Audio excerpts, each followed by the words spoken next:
What up, man? It's Vash, and I'm here to talk about Plastic Memories, episode 5. Yeah, man, this episode,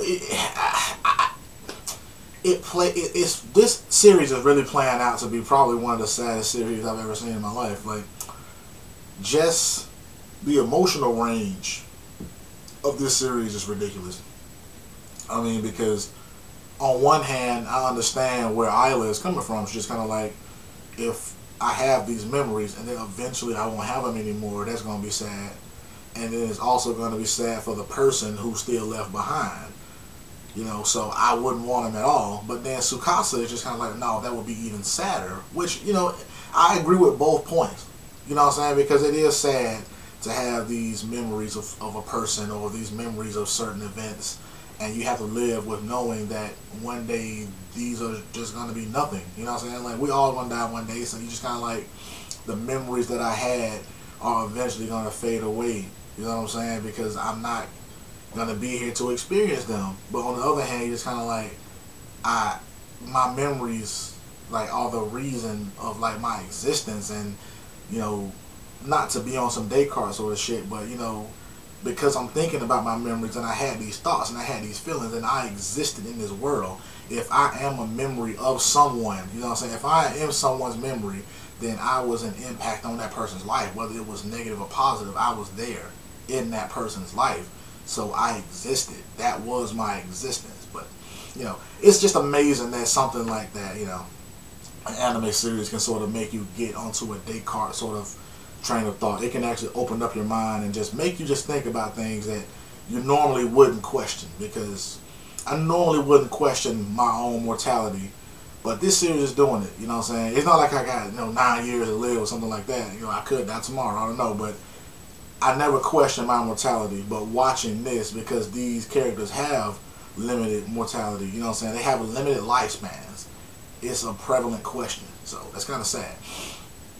But yeah, man, this episode, man, the chick, Marcia, she actually got captured and kidnapped by the fake terminal service or whatever, you know, the black market sellers. Now, I'm not gonna blame Soda, you know what I'm saying, because he's just a kid.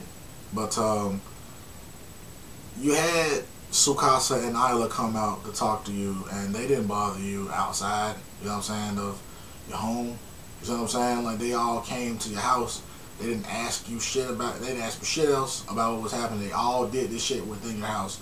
So why, when a new motherfucker come up, you tell him where your giftia is when she wasn't there? I wouldn't have told him where she was, you know.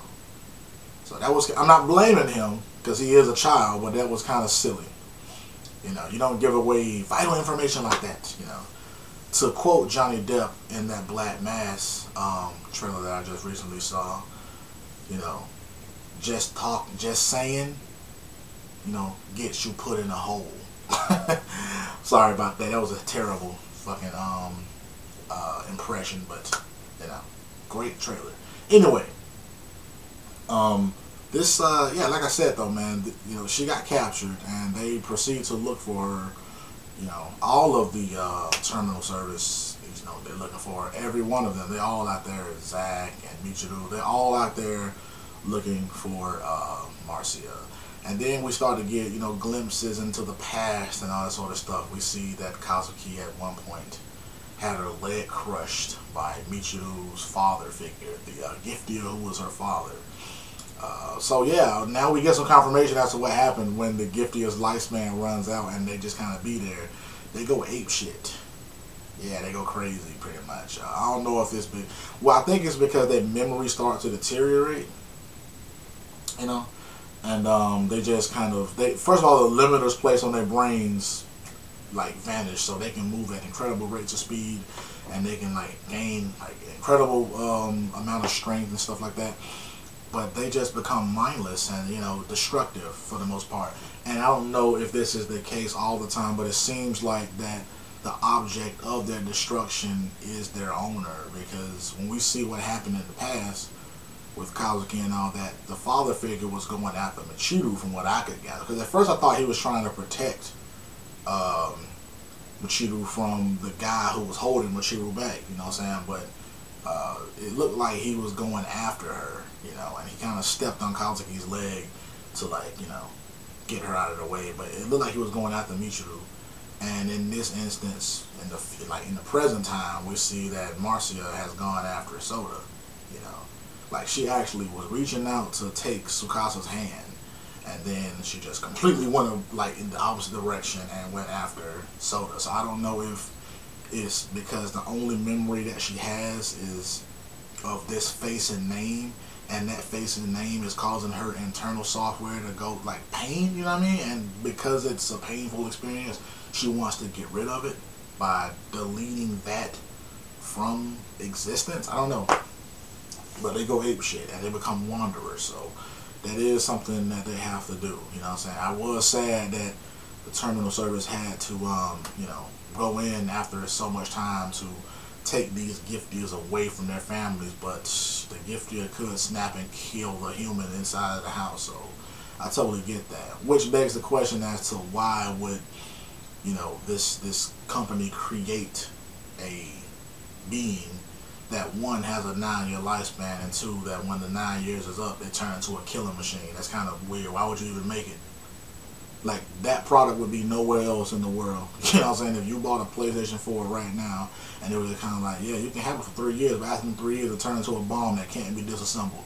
No one will fucking buy it. I don't understand why, how that even got out in the market, But prior to the ending scene or whatever, all the members of the terminal service are given weapons, so they turn off the limiters on their giftiers, so their giftiers are able to fight against Marcia at 100%, and the spotter, Tsukasa and all the other humans are given these guns that essentially, it's a virus. It essentially erases all the data that is within the giftier. So, and at the very end, we see that Tsukasa looked like he used it. Isla was running towards him to do something.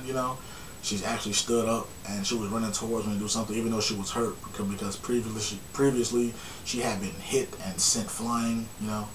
But yeah, she rushed towards him to do something. But we see that Tsukasa actually charged up the gun and was firing that virus data at Marcia. And then at the very end, we see like the sign-in board, and we see the names Zack, Tsukasa, and Isla, and then there's a blank name below it. I don't like where that's going, because wouldn't the blank name be Michiru? Right? Like, we see Isla, Tsukasa, and we see Zack. Wouldn't Michiru's name be on that shit? Because where is this going? Like, where is this going? Like, when I saw it, I didn't realize that was the end. And I was just like, what the hell? That was the end. That was a super ass cliffhanger, bitch. I don't even know what to expect coming up next, though, man. I have no idea. I have no idea what to expect when it comes up next, man. But let me know what you guys think about this shit, though, man. Plastic Memories, though, man. This series is getting so juicy, man. It is really juicy to the point to where it's making me ask philosophical questions about my life and life in general. But let me know what you guys think about this shit, though, man. Back to the heat.